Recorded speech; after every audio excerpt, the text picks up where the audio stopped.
माझं नाव बाळासाहेब तनपुरे. तनपुरे बाबा, आता जिल्हा परिषद पंचायत समितीच्या निवडणुका आलेल्या आहेत, तर कशा पद्धतीचं वातावरण आहे आपल्या या वरुडे गावामध्ये? चांगलं आहे, चांगलं आहे ना वातावरण. कोणत्या पक्षाला जास्त या ठिकाणी पोषक वातावरण आहे, काय सांगू शकाल? गडळ घड्याळाला. म्हणजे राष्ट्रवादी काँग्रेस पक्ष, अजितदादा पवार की शरद पवार गटाला? नाही नाही अजित दादा काय त्याचं कारण काय? आहे आमचं संबंधित वृत्ती. आज काय दोन विकास कामांची या ठिकाणी भूमिपूजन आणि उद्घाटन वगैरे काहीतरी कार्यक्रम आहे, तर काय काय काम होणार आहेत?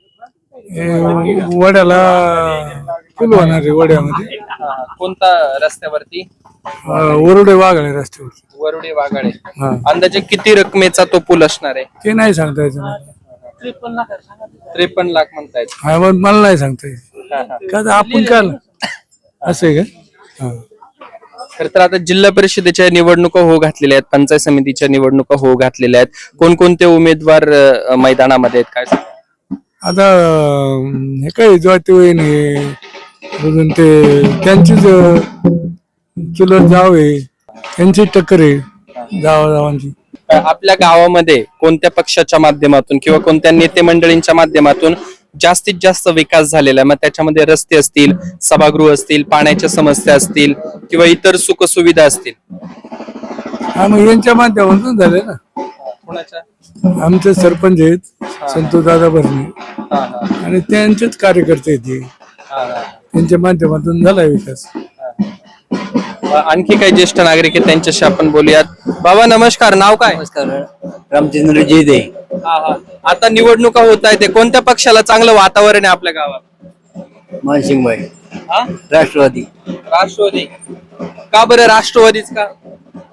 आमच्याकडे ते जास्त चालतात जास्त.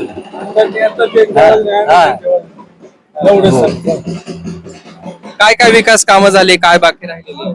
पाणी टाक्यांची काम झाली, नळ पुरवठा झाला, पाणी म्हणजे रस्त्यांची काम झाले. आता कोणत्या रस्त्याचं काम होणार आहे?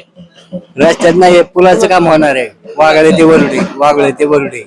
याच्या आधी पूल नव्हता का तिथे? नाही आहे पण बारका आहे तो. फार काय आता मोठा होणार आहे. हो, मोठा होणार आहे असं म्हणतात. आता आम्हाला काही नेमकं पण करू म्हणतात, मग असं म्हणतात.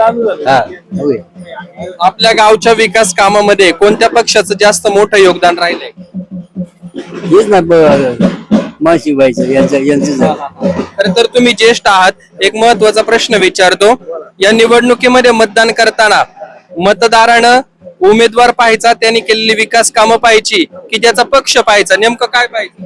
नाही, उमेदवारच नाही, त्याचा उमेदवारच पाहायचा ना. जे काम आपले करतात त्यांच्याकडूनच आपली मदत देऊ शकतो ना. कोण उजवा उमेदवार कोण वाटतो? आता उमेदवार मानसिंगभाईचा आहे ना.